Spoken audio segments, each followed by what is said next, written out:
is to recommend the approval of service reductions. Here to talk about this is Jacob Labutka from our planning, who's our planning manager. Oh, right here. Hello. Right there. I'm used to seeing somebody really tall, like. I know, but I'm in disguise. You were today, normal at level, least. so, okay. Jacob. So, so let me just introduce both Jacob and Debbie. So, good morning. The main action that we have to approve this month at the PSTA board meeting is, as you know, just like at the cities, to approve the advertising of the truth and millage, the trim notice in the paper for the maximum millage rate that PSTA might approve in its budget. Since, as you've been seeing in our budget presentations, we have a very challenging budget, and we want to look at hopefully the minimal as impact service reductions. We have a federal requirement. All transit systems have a federal requirement. If you reduce service, you have to have a public hearing, and so obviously the millage rate that we set is related to how much money we'll have to afford the service. So I asked Jacob to go first to talk about the service, so that the board votes on what service levels to advertise for possible elimination tied to the millage rate discussion, if that makes sense. Mm-hmm. Yeah.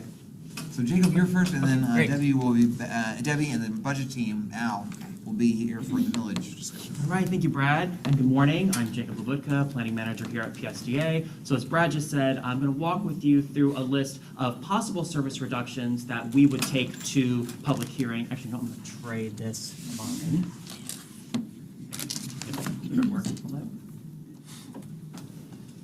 Sure, it's turned on. It is turned on. Fell asleep. Needs to be woken There up. we go. Okay. And so I guess I should just skip ahead to my slides and then we'll go back for yours, Debbie. Or Sure. Okay, we'll just skip ahead. Okay. So shown here are the the list of possible service reductions that we would take to public hearing in order to address our budget shortfall. So some of the things on this list are things that have been discussed before, such as service reductions, such as on the Route 59 and the Central Avenue trolley, as well as all service ending at 10 p.m. So something that my team and I have done is we went back and in addition to those, what are some other options that we could present to the riders and the public that, to Brad's point, would be as minimal impact to our riders as possible. So we went back and we added a few other things to the list. And again, so we would not need to, at our current millage rate, implement everything on this list, but being able to provide this list of options to public hearing will allow us to prioritize based on rider and community input what it is that we should keep. And also I'll note that we did take this presentation to the Transit Riders Advisory Committee on Tuesday, and we did receive some comments and feedback from them. So first up, one of the things we could propose to do would be to eliminate the 7 lowest ridership routes. Shown on the graphic on the left, which I'm not expecting you to read that, but this is a screenshot from a report that is given to the board each month that shows ridership by route. So we literally took that same report that the board gets, and we took the 7 lowest ridership routes that do not receive grant funding, such as our express routes, those 7 lowest ridership routes, and put them up for elimination on this list. Again, just so focusing on those services that, while it would have a rider impact, would have the least amount of impact as possible to the least number of riders.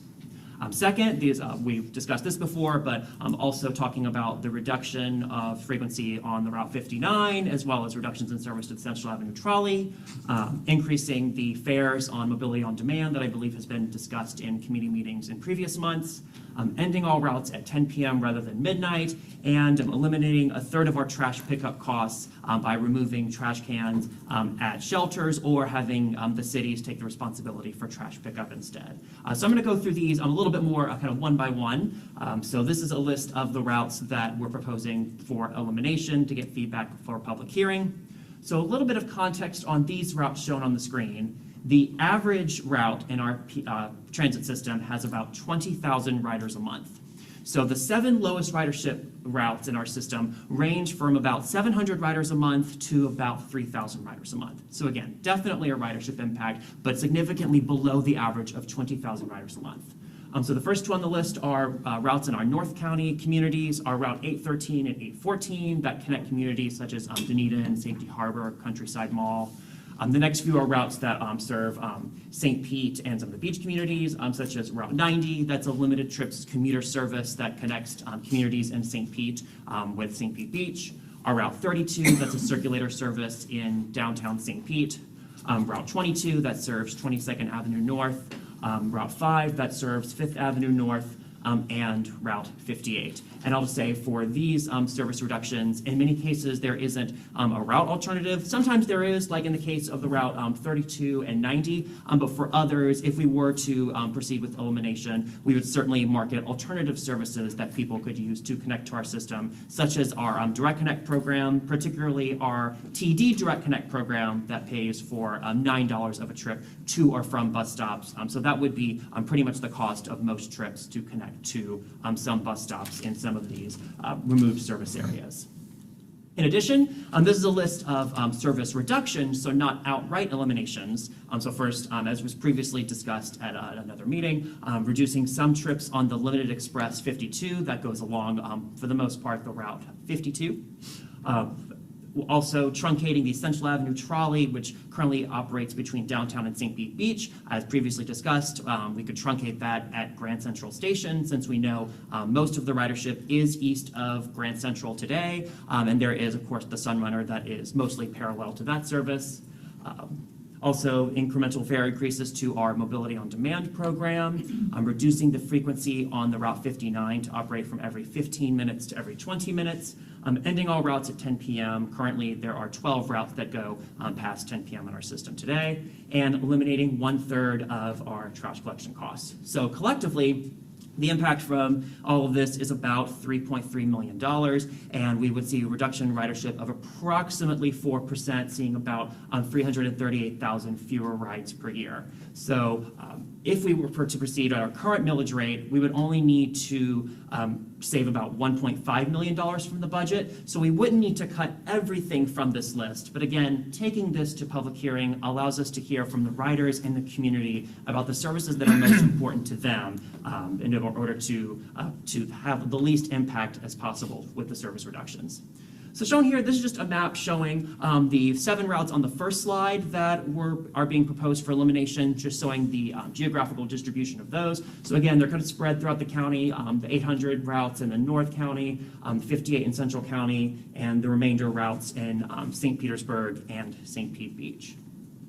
So together with everything that's already being proposed for this list, and based on previous board discussions, we feel that a full rollback wouldn't be possible or feasible at this time. If all of these service reductions are implemented, though, we could go back to a partial rollback rate of 0.72, but based on the tax rate that is ultimately approved by the board, also based on input from the board, the track committee, and especially input that we receive at the public hearings, we will come back to you in September with a more finalized list of service reductions for approval.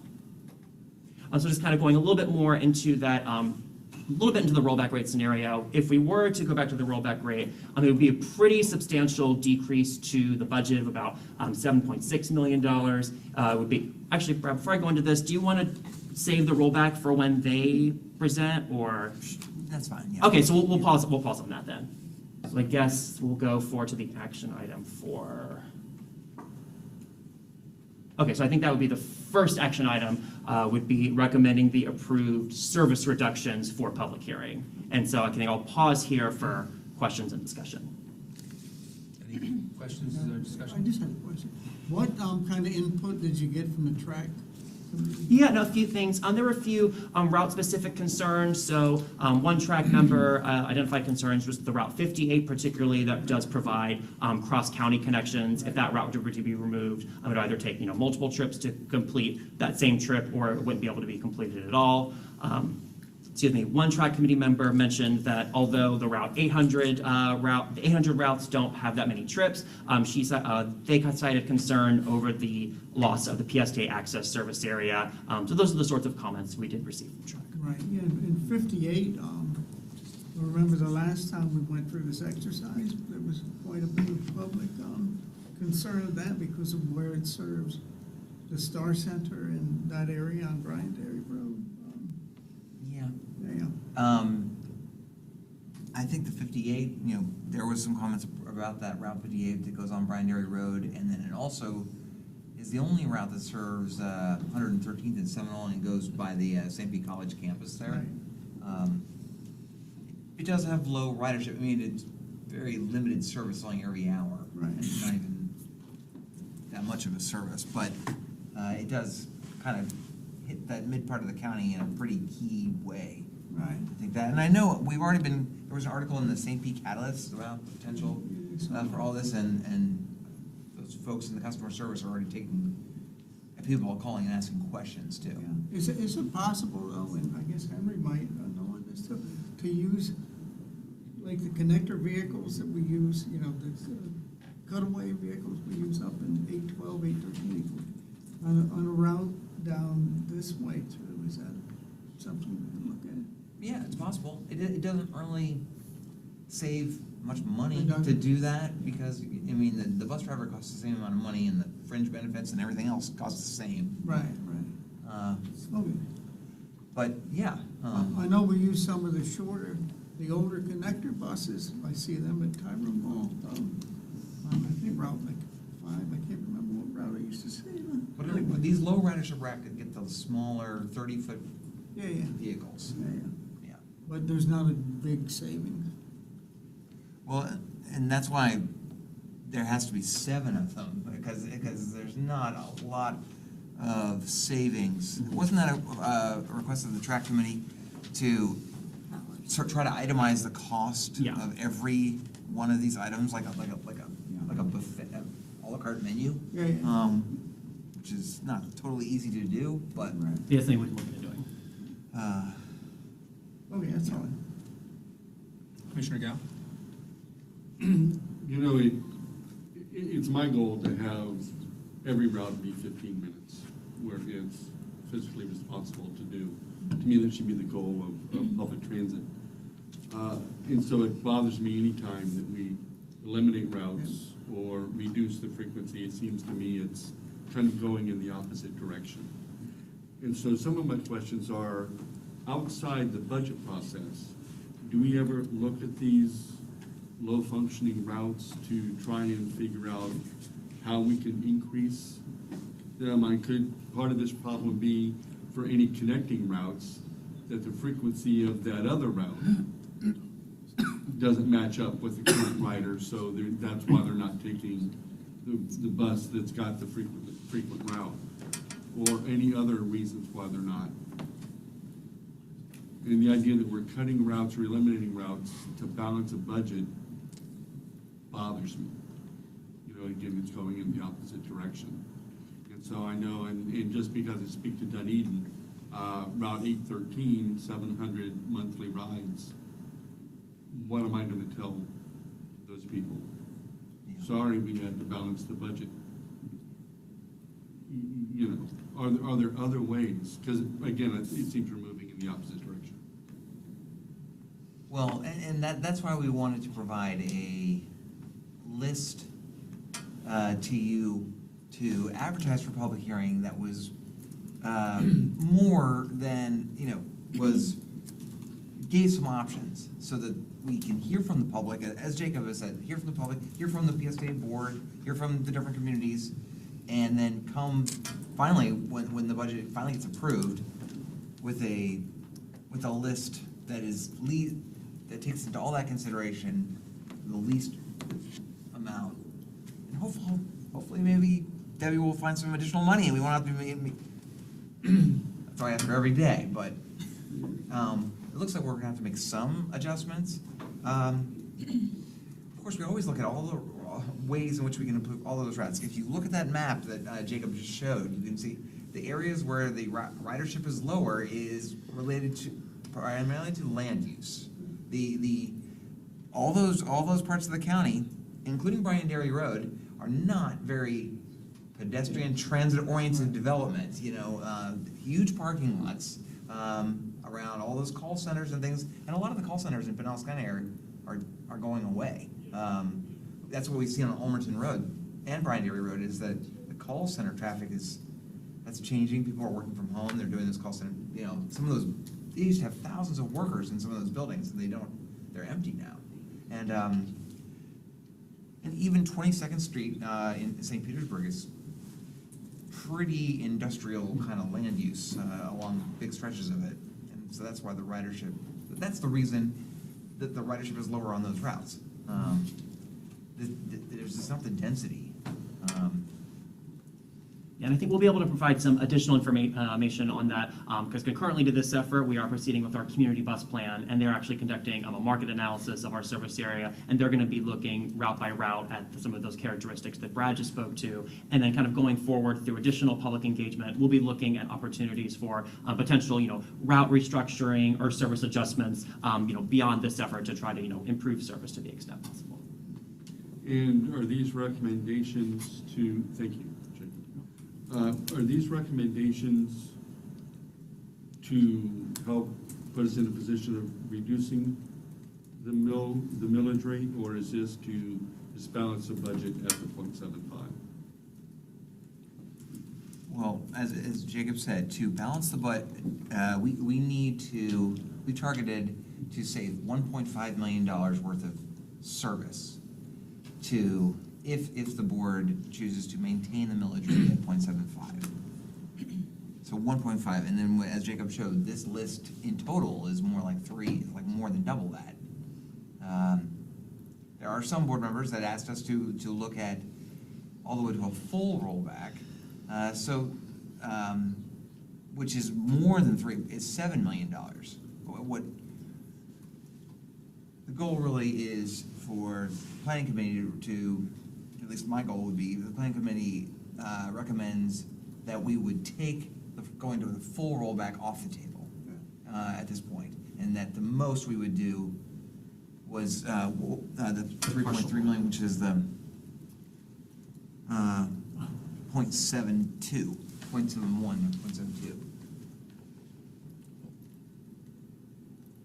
Yep. Commissioner Yap. I'm done for now. Okay, Commissioner Fix Sanders, you were next. Thank you so much, and thank you for the presentation.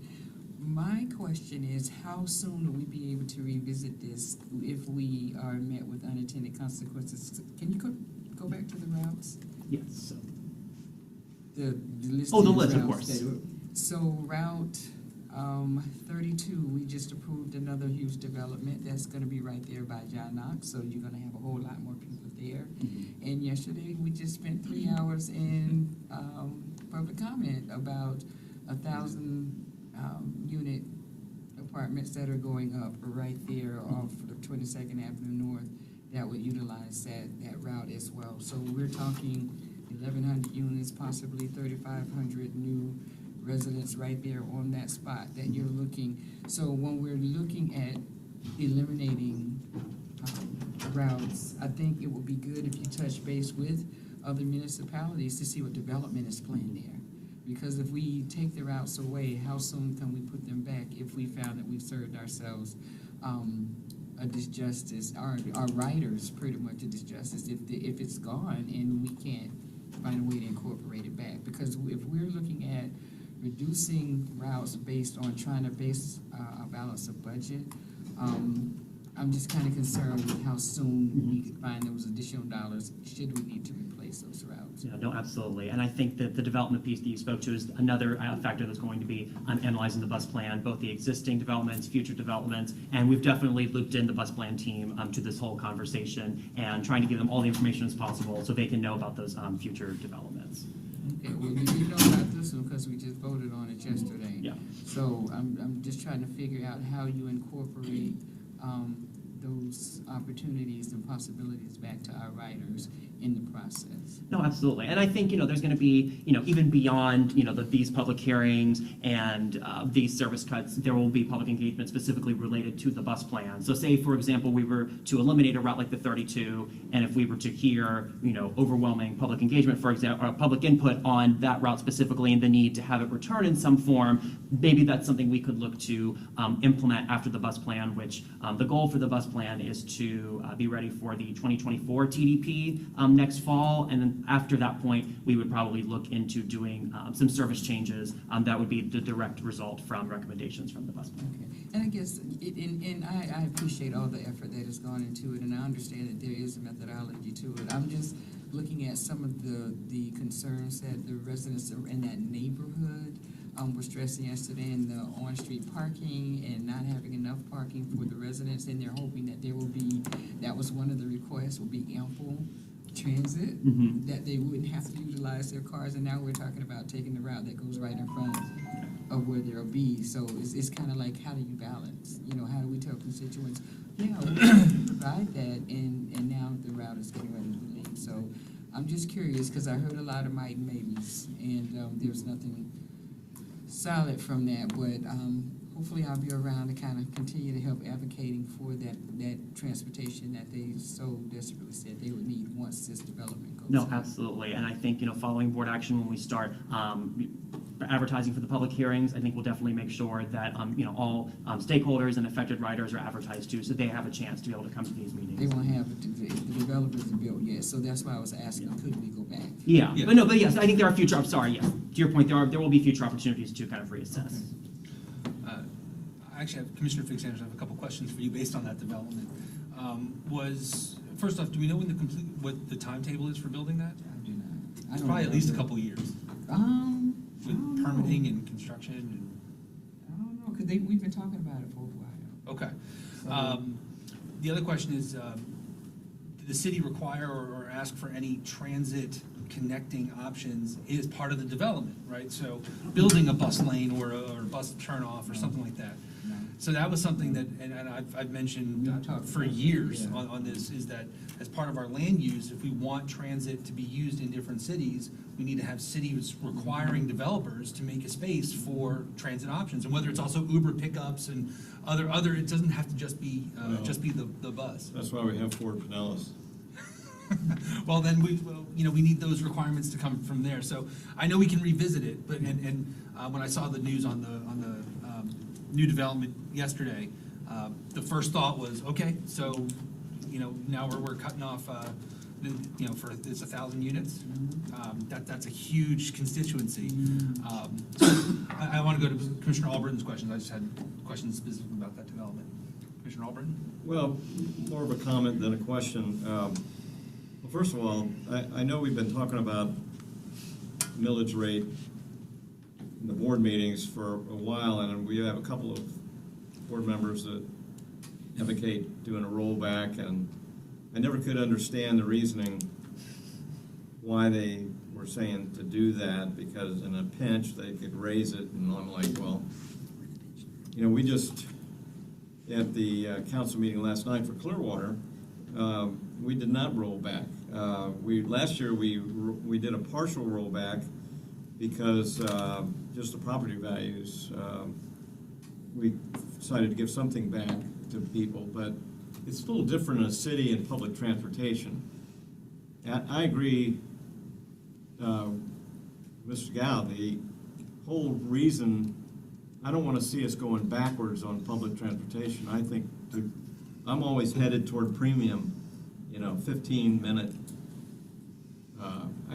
If you want more people to ride the bus, give them, don't make it an hour between the bus stops.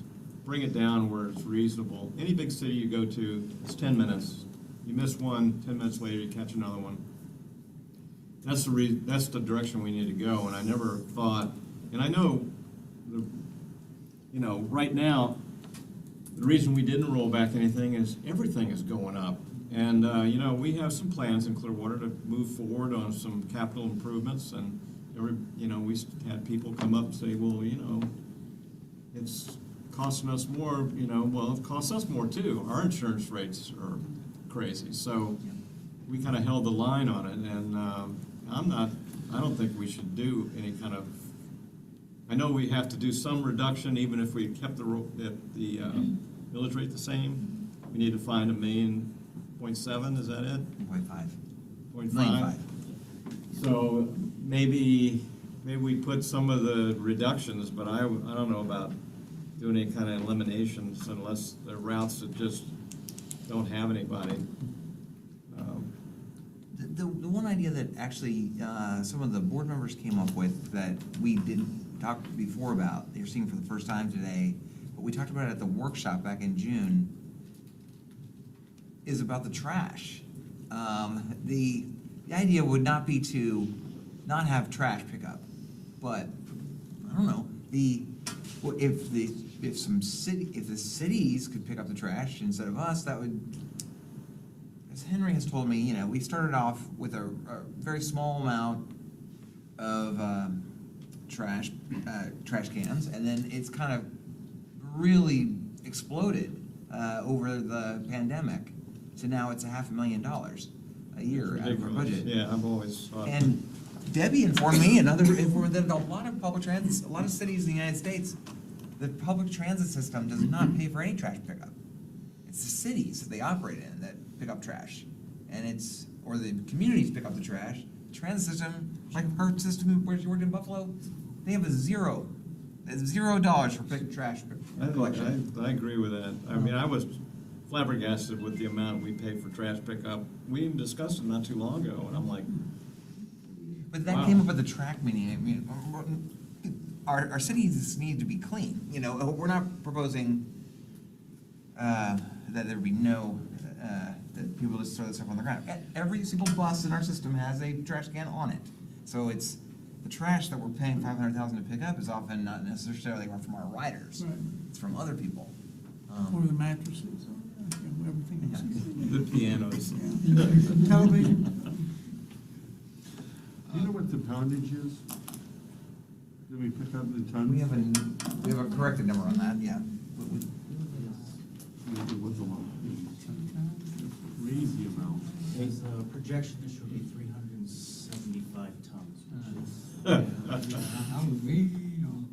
What was that number again? 375 tons. Most of that's pianos.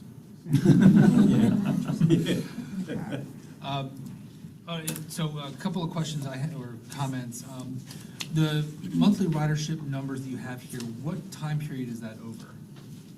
Right, so you have 2,900, so Route 5, you have 2,900 per month, but from what time frame? Is it the last 6 months? Is it I last year? believe, and I'll go back and double check with the team, because some other members of my team prepared this, but I believe it was the first 6 months of this fiscal year, but I can go back and confirm that. So one of the things that's interesting for me, in particular with the Route 5, is what those numbers look like prior to the Sunrunner, right? So there's a lot of overlap 5 blocks away with the Sunrunner line, and I don't know if that's the folks that really need the 5, or, you know, I don't know what the change has been. Because then my next concern is getting rid of the 22 and the 5. So my sense is that the people that are still on the Route 5 are the ones trying to get out to Tyrone area. And that's why they're not using the Sunrunner. Right? Everyone else has moved to the Sunrunner. It's more predictable. It's only 4 or 5 blocks away, depending on where you're coming from. So those 2,900 riders per month may move up to the 22. And if we get rid of the 22 at the same time, then we've killed an entire swath where we might have decent ridership if the Route 5 riders move up to the 22. So that's you know, and I think that would be telling if we saw like the Route 5 ridership was, you know, 5,000, 6,000 a month prior to Sunrunner. You know, and the Sunrunner siphoned off all of the riders going south. Does that make sense? Yes, no, it does make sense. And I don't think the ridership changes were that large with it, but I know, and I think that's part of the reason we made the connection to the board report, because we do provide on the ridership board report the ridership for this year for each route, and then we compare it to this year. So we can certainly, you know, go back and look at those routes and see the changes. I think, at least from my own analysis, I think the biggest change to any of the routes in the system and the Sunrunner would certainly have been the cap. Well, yeah, Yeah. absolutely. Yeah, but obviously that's an obvious one, but yeah, but there's, you know. So I guess that's my biggest concern is those 2 routes. It doesn't look like the Sunrunner really is, I'm just looking back at previous months, doesn't seem, ridership is up on the Route 5 since the Sunrunner Okay, started. okay, I'm not sure. I mean, it's the route that goes by St. Anthony's, it's the route that goes by St. Pete High, which is big for our Pride that one day is really high ridership on it. So I'll say a few years ago, the Route 9, so the 5 and the 9 used to be all the same route. And then we kind of saw several years ago that the segment west of Grand Central just never had that much ridership, whereas the eastern side was pretty productive, but it only had like maybe service every 30 minutes in the peak and 60 minutes off peak. And so in a service change a few years ago, we kind of split into the Route 9 to where that segment, to Brad's point, that has the Pride Parade route, St. Pete High, and that goes downtown. We gave higher frequency to that, operating every 30 minutes, and then did lower frequency to the western segment that just never had that great of ridership going back many years. Okay, I just wonder where those 2,900 monthly riders are gonna go. Yeah. If they wind up going to the Sunrunner, then maybe the 22 also going, being shortened or removed would make sense. If they're gonna go up to the 22, then that potentially makes it not one of our low ridership routes anymore. Yeah. I also want to point out that the 22 does service Northwest Elementary, Tyrone Middle, the JW Cape Rec Center. There's a lot of opportunity for people to ride the 22. So I'd be cautiously looking at the 22 versus the 5. The Route 5 seems like it's serviced on either end by the 22 or the Sunrunner. If you get rid of the 22, the next one after the Sunrunner is 38. And that's a big swath of folks going, that are gonna get affected. But I guess we'll also, the action item here is gonna be to approve this list of Yes. reductions for public comment. Exactly. Okay, but we can also approve a subset of this list for public comment. Good. Yeah. Okay? And then, Mr. Chair, I sincerely apologize. I totally messed up. My brain was not turned on. Maybe have Debbie present her slides and then you take both the two actions at the same time. Once Debbie concludes her part of the presentation. It was a coordinated presentation between Debbie and Jacob, and I messed it up with my intro. No, you did not. I'll tell you why. I think this is the meat of the discussion. Yeah. This is the meat of the discussion. And having Jacob go first, I actually think we need to change the order of the slides, perhaps, to then talk about what I'm going to talk about, then I'm going to hand it to Nick, and then I'll But bring it up. I want you to, the discussion that you just had, Chair, speaks to some of the slide, talk about the I kinda like- service enhancements that we are being, that are being considered, and I thought you should maybe show at least those slides. Oh, no, I'll go through I'll be preaching to the choir on some of this, but no, I'll go through my slides I next. guess we'll go back in time. Go back Oh, in there we time. go. Can I go way back in time? Let's So say I'm not a senior? Let's say the 80s are coming back, so. The slide I have up here is really what we've been talking about through all of Jacob's presentation. We are here as a public transit agency to provide public service. As a public entity, we are not in the business to make money, but we are in the business to provide effective and efficient public transportation. As we've shown you in different times throughout the last years, we are one of the most cost-effective, cost-efficient agencies in the country, which doesn't mean that we don't have room for improvement on many things besides routes. And I just had a great conversation with Commissioner Schulman. We're constantly looking, is there something else we can do without touching what is the core of our system? We just talked about trash is not necessarily the core mission of our system. In lesser, we will have to go back with more if it's not enough. Public hearing. We're going to talk a little bit later about why we're recommending to maintain the millage. And here's my recommendation. As the CFO here at PSTA, it is incumbent upon us, in my opinion, to have a balanced budget, that our expenses do not exceed our revenues, which is why we spent a lot of time over this last couple of months talking about how do we skinny things up. What are we doing to cut costs? We've cut $7 million out of the budget already, including the 1.5. When we take a look, and we've heard about, we've talked about reserves. We're going to be talking more about reserves as we go forward.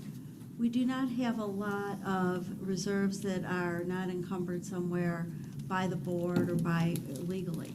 It's about $2.5 million.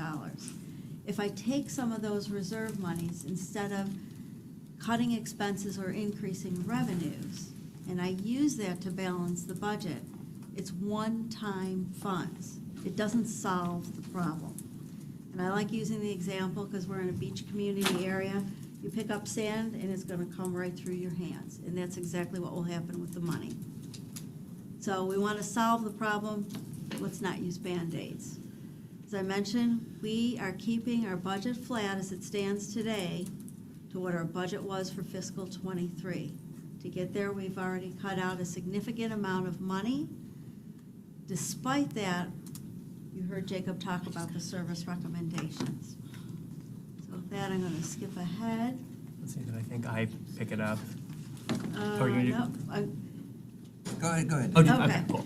So, we just talked about, we want more frequency, more span of service. We don't want to cut back on service. We get requests for all kinds of things. You probably heard of Forward Pinellas about the next BRT routes. We want to maintain for our riders the TD late shift if that funding goes away. We're looking at talking about ferry services, connections to Hillsborough, and school tripper service. So there's a lot of things that we are looking at. Between this list and this next list, which is, we get asked, more trolley services, looking at the 34th Street Limited Express service, won't read them all. Autonomous shuttles, everybody loves their little Ava and wants more. And of course, picking up more trash, not less, despite what we've just talked about. This list is about 14 items that we get asked about on a regular basis. I don't know where all these recommendations came from, but I do believe there's around 15 board members. So some of these may have come from you if they look familiar. So we're getting asked to do quite a bit. And I don't think it's necessarily, obviously if we can't operate what we're doing today, being able to do these exciting things becomes more problematic. So I'm going to turn it over to actually Nick, and then do you have some more pieces you wanted? I just we can skip my, okay, yeah. Now I'll introduce Nick Sagan. He is our financial planning and analysis manager. He's everything budget. Thanks, Debbie. Sure. So one of the things I love about my job is I get to come in every day and do math on spreadsheets. And so Jacob's laid out a lot of options that are on the table. And so planning and finance, we've been working on a lot of spreadsheets and costing out some of these different scenarios. One of those scenarios that we'd like to roll out for sure is the rollback scenario. But let's look at it anyways, just in the effort of seeing what's the max savings that homes will see if we did the full rollback rate. So what we did is we went to the property appraiser's website, and they have some preliminary numbers for the 2023 tax roll. It's like a 400,000 line spreadsheet. Those are my favorite. With the ones that like crash Excel every time you open them. So we looked at that. We took out the commercial properties, and we saw that the average taxable value for the homes was $196,000. Now, if you apply the homes that PSTA can apply a millage to at 0.75 mils, and subtracted that number by with the millage rate of 0.75 on those values, and you took 0.6764, which is the rollback ratio, applied that same rate to those values. The difference is, the savings you would actually see for every homeowner, and at most it's $14.48 on average, which is obviously not a lot. To me, that's dinner, and to the people who rely on transit to get to work to cook that dinner, that's everything to them. That's their lifeline. Without the tip. Yeah, Yes. without that, I'm sorry, Go ahead, Dr. Mayor. Commissioner. Just for clarification for the public, an average homeowner savings, is that per day, per week, per month? Per year. It's annual, okay. If you could add annual to that Absolutely. slide, Yeah. appreciate it. yeah. One taco. I'm gonna hand it back to Debbie.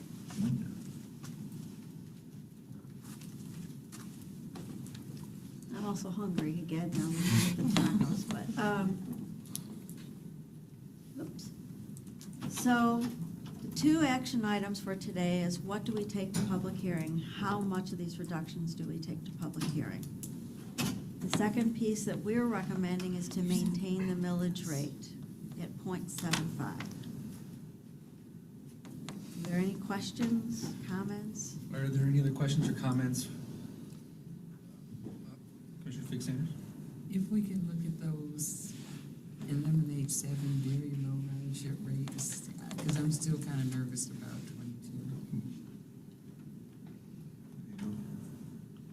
That one. I'm still kind of nervous about that. I don't know what the impact would be if we wanted to suspend one or the other, but 22 is the one that makes me a little nervous.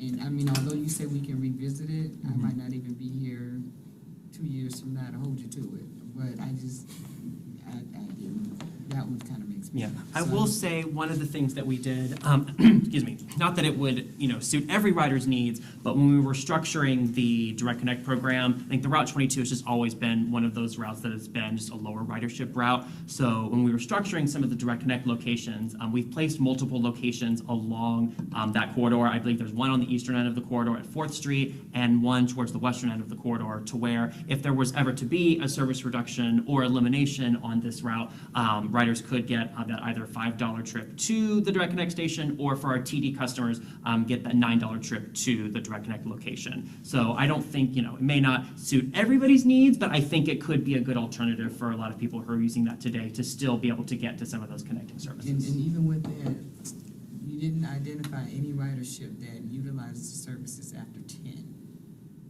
Oh. Because that's one of the cuts. Yeah, so I think we did that on a system perspective. That would impact approximately 9,000 riders a month. Sorry, I should have said that, yeah, everything, all of the ridership impacts are in parentheses after each recommendation. So- That's just my only concern. Well, and I share that concern. I think I would be more comfortable moving forward with the list of 6 and leaving the 22, for the reason that it's going to be hopefully a tail of development and it'll be incorporated into those plans. I also wonder how many of those folks are working at Tyrone Square Mall, where a $5 additional or a $9 additional cost on top of their transit is going to be a significant hardship. Yeah. Yeah, and I think another piece of data that's going to come in soon that will also help inform this is that we should be getting our onboard survey results back soon, hopefully in the next couple of weeks. So if we can get those in time, we can kind of take a preliminary look at questions like that. It just seems to me that, with the Sunrunner, the Route 5, I think you can make a reasonable argument that there are options nearby. But having nothing between 1st and 38th is a huge chunk of folks. The 22nd is the middle road for that. So I would be inclined to keep it at a list of 6, removing Route 22 is from consideration. Separate from that, this is talking about service reductions. So when we're talking about the budget, and I know we're talking about the millage, we have to set that, but we also haven't talked about any additional funding sources, right? So the board voted to cut $400,000 or expend $400,000 for veterans to ride free. And I've asked our county commissioners on the board to go back to the county and say, can the county fund that? We have still non-participating non-participating municipalities in the PSTA system. And they should be part of our system. Yes, but we're providing contracted rates to some of these folks. And so I'd also like us to make sure that we are exhausting our other revenue options outside of grants, but within our own community to, it's along the same lines as trash, right? We're basically doing the same thing. We're saying, we don't want to pick up trash, we want municipalities to pick up trash. So we're shifting that cost to a different partner. And so I'd like to see at least some thoughts or conversations about alternative revenue sources before we just go completely into the things that impact people the most, which is cutting their route to, their lives. So I just want to make sure that's part of the bigger conversation as well. Yeah. An interesting note on that discussion about the non-participating communities where the property tax is not levied. I heard the PSTA board member from the beaches, Richard Bennett, is term limiting out this year. And so the beach communities will have a new representative on PSDA starting October 1. And that selection is made by the Big C. Whenever that happens, they nominate somebody for the beach community. And the Big C, maybe you're probably familiar with it, it meets last Wednesday of the month. So I've never actually been to it one myself, because it's always a conflict with the PSDA meeting. But they met in June, and the two candidates, they talked about the new PSDA board member, and the two candidates are the two mayors from the two largest non-participating communities. The St. Pete Beach mayor and the Treasure Island mayor are at least the two that nominated themselves or asked to be considered. I think also Mayor of Indian Rocks Beach also nominated herself, but she's only going to be the mayor for a short period of time, I think. I'm not sure how long. So it's down to, we're probably going to get a mayor from either Treasure Island or St. Pete Beach. Maybe we can have those discussions. So we're gonna have a representative on Public Transit Agency that doesn't participate in the funding of PSTA. Yes, I mean, essentially, yes. Is there anybody else that's hearing the absurdity? Well, so, while I understand, my first thought was that as well, is you could take a optimistic view that this is an opportunity to Yeah. bring that person into the fold, so as to bring that community into the fold. What we've been doing for 20-something years hasn't worked. This may be an opportunity, so I completely agree that was my first knee-jerk reaction, well, what? But, there is another side, to it. And maybe that'll be an opportunity to make that case. Are they, I respect that. are they newly elected? I know the St. Pete Beach is newly elected. It's the TI, Treasure Island. I'm not sure how long he's I think reasonably. yeah, reasonably. That matters in their thought process, in my opinion. You know, elections matter, and when you're saying, well, no, we want to put more taxes on. Well, And again, it's not really like a member. It's not like a country club. It's not a member. Each city is not a member. It's just when the property tax was voted on by the citizens in 1981, November 81, it did not include the properties in St. Pete Beach and Treasure Island. They didn't vote against it. They weren't even asked the question back then. And so the mayors of those cities where the levy is not levied on those properties. And that would require a vote by their citizens to levy the property tax. Commissioner Gow? I just wanted to speak in support of Josh's comments on just thinking out of the box and thinking about where we can get additional revenue in all sources, including taxing those not participating. And on a different subject, it's not necessarily budget related, but it's part of your slide, is the mission statement. And it just says to safely connect people to places. And so I don't see where that mentions any type of efficiency at all or anything on our mission to actually move PSTA forward. So whenever mission statements are discussed, I think that could really take some massaging, do some massaging, so that it's got safety and safely has nothing to do with frequency. So if we can put frequency, efficient, something, anyway, my comment. So that it's always part of the discussion. I think that was my first vote here on the board was the mission statement. I voted against it for some of those reasons. I was the only one. Commissioner Fix Sanders. Oh, and thank you, I'm not gonna beat this horse to death, but one of the special conditions, because I kept thinking that, you know, there was a part of the conversation about the routes. One of the special conditions for approval for that development that's gonna be built on the corner of 22nd and 72nd Street is that coordination with PSTA on future transit stops. It is. So that's another reason why I really didn't want to put it out, because that was one of the conditions that we voted on, that we would have that conversation. So that's just how valuable that whole thing was yesterday, which is why I agree with Commissioner Schulman's recommendation. Which also begs the question, if we were to remove that route, would they then not work on coordinating any sort of structure or system in their development? Because there is no stop, and then we've lost an opportunity to connect for the next 30 years. And that would be in your space. opportunity to kind of bring that into the conversation. The Azalea West Multimodal Center. All right, is there, so if there's no more future comments or questions, then I would entertain a motion.